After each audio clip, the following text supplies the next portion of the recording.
Hey guys, welcome to Jake's Thoughts. I have a small construction problem here. I'm going to let you in on it. Show you it's about springtime right now. We're going to get a bunch of rains coming down, and I have a water problem. I'm coming where my garage meets my driveway. I'll show you what I got going on. I'll flip my camera around here.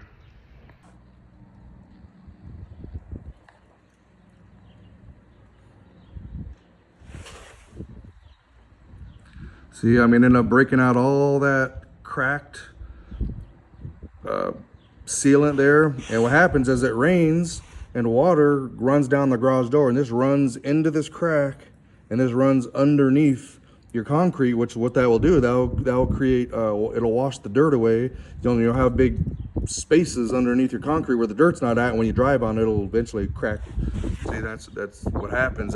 This house was like this when I bought it, and you can actually pump stuff under there to help this out, but so far I don't have a problem right here. But what I'm going to do, I'm going to break all this out. I'm going to put some expansion foam in here, and then I'm going to reseal it up, and I'll keep you posted on the progress of it. But yeah, that's one project. I figured I'd share this if anybody has problems. You can kind of see it on the other side.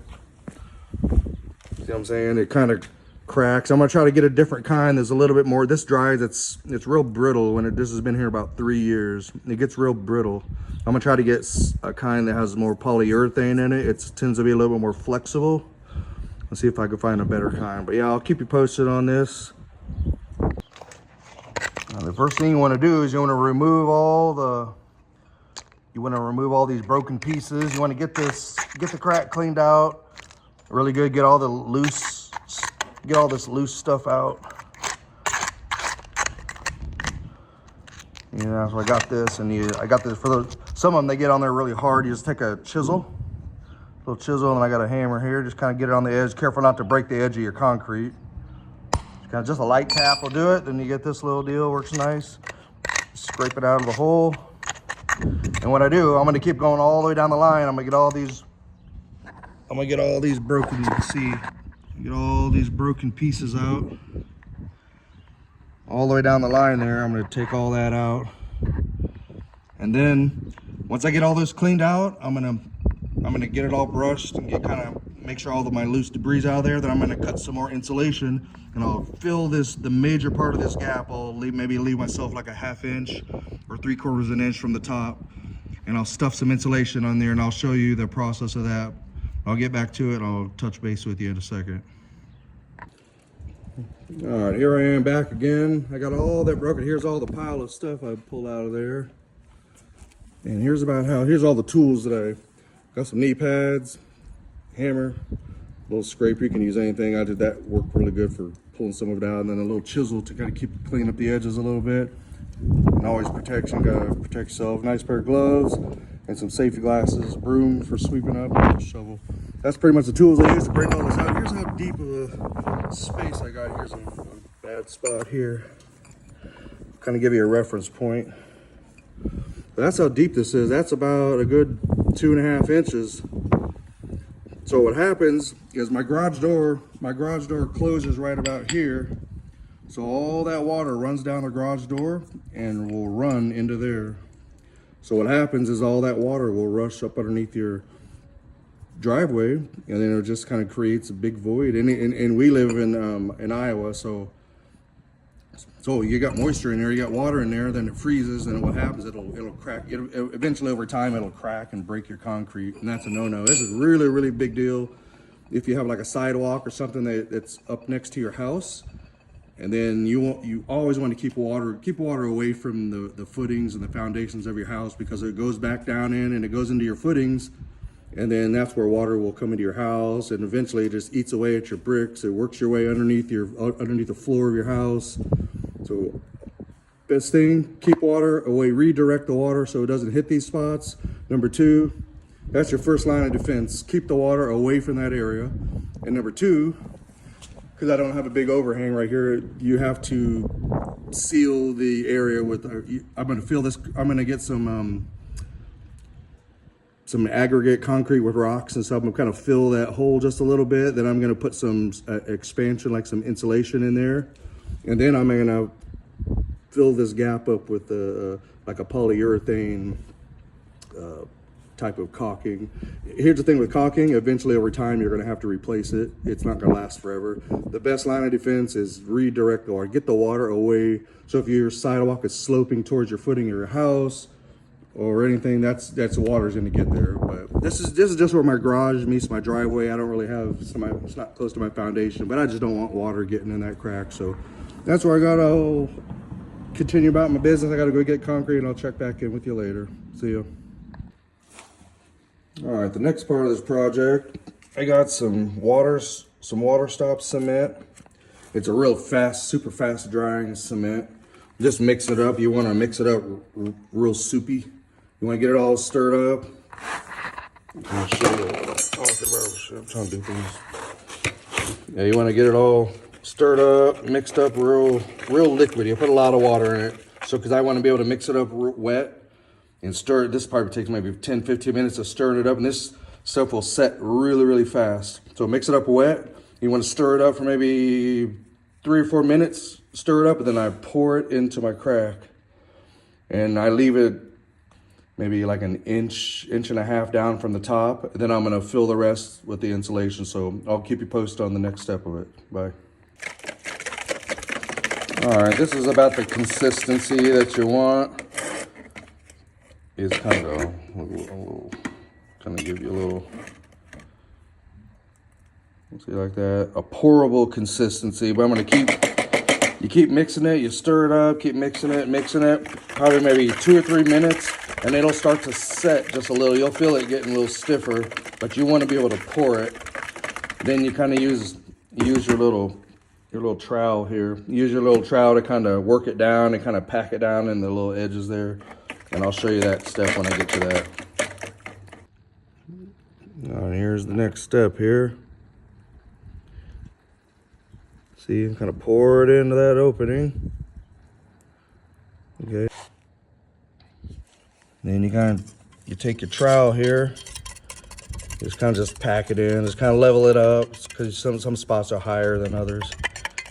You kind of just pour it in. Then I got a big open spot right. This is my spot, my real deep spot right here. So I'll get back with it. Pretty much, yeah, that's what you do. You mix it up, a pourable liquid. So you mix it up like that, and you can feel it getting kind of stiff in your bucket. You can feel it kind of thicken up, and then you want to go and you want to pour it into your crack and use your trowel to kind of smooth everything out. And then, yeah, you just fill it all up and leave yourself a good inch and a half, because you want to put your foam insulation in there. And I'll show you what that is, because you want to take up the rest of that. You don't want to put like 3 inches of caulking in there. It'll never dry right. So yeah, we'll get back to that. I'm gonna finish filling all this crack here. We'll get back when I get the insulation. Bye. All right, my next step was taking this insulation like this, and I had a big roll of this.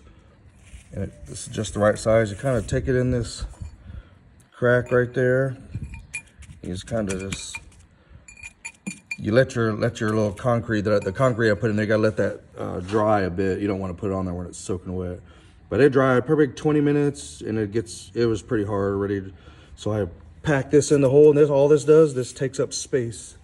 It takes up space so that the caulking that you put on top won't just run all over. This creates like a barrier for that. So that's the next step. So I have to run to the store, grab the caulking, and I'll get back. All right, guys, here's what I have. I got my concrete filling up my gap. I have this backer rod right here. It's about an inch in diameter, filling up that. Will create a base for my caulking to sit on. So I'm gonna start caulking it, and I'll go through about half of it, and I'll show you what it is. And then this about 3 or 4 more years, this caulking is gonna deteriorate, and I'll have to peel the caulking out and do this over again, but it'll last me a few years. But yeah, I'll show you what the caulking looks like here in a minute. All right, here's the kind of caulking that I used on this. Self-leveling expansion joint filler. And what I really want, see, this is for garage floors, expansion joints. And this is something you got to pay attention to too. This is for horizontal use because it's very liquidy. You want a maximum width of 2.5 inches, and depth you don't want to be super deep. You want to be 1.5 inches max. It's a gray color. And what I really like about this is that when it dries, trying to find it, when it dries, it's going to stay elastic. So it's going to be flexible. Like the other stuff that I had on there to begin with, it dried very brittle. So after about a couple years, it started cracking like it was. And I don't think this will do that. So I could, and obviously, see how big of a gap I have. There's probably about an inch wide. So I cut the tip. Get forward and let focus here. The tip I cut on there. So it's a pretty big tip. So it comes out generously. You want to cut the size of your tip of your caulking according to the size of the gap that you're trying to fill. So obviously I want as much to come out as possible. So I'm not sitting there squeezing so hard. So yeah, here's what looks like finished. I'm gonna let it set up. This takes 24 hours to cure. You don't want to be driving on it. Don't be doing anything to it for a couple days, because you'll just mar it up. You'll mess it up. So see, that's a nice elastic little piece of, kind of windy day here, a little piece of grass blew in it, but yeah, it'll self-level. See, watch that little bubble. See how that little bubble just went right out of it there? I'm glad I did that. So it's really wet, really liquid. It'll self-level, and once it dries, if there's any parts that are sticking up or above flush, you can trim them off. But this will stay very elastic like rubber. It'll dry like rubber. So I'm gonna go ahead and finish the rest of this. I got quite a ways to go, and I'll keep you posted on the finished product. All right, here's what it looks like, all nice and finished. It's all sealed up, and it takes about 24 hours to dry. So be careful, don't let anybody drive on. It's super windy day. I got some dust kind of settling there, but yeah, that don't matter. Surface stuff, here we go.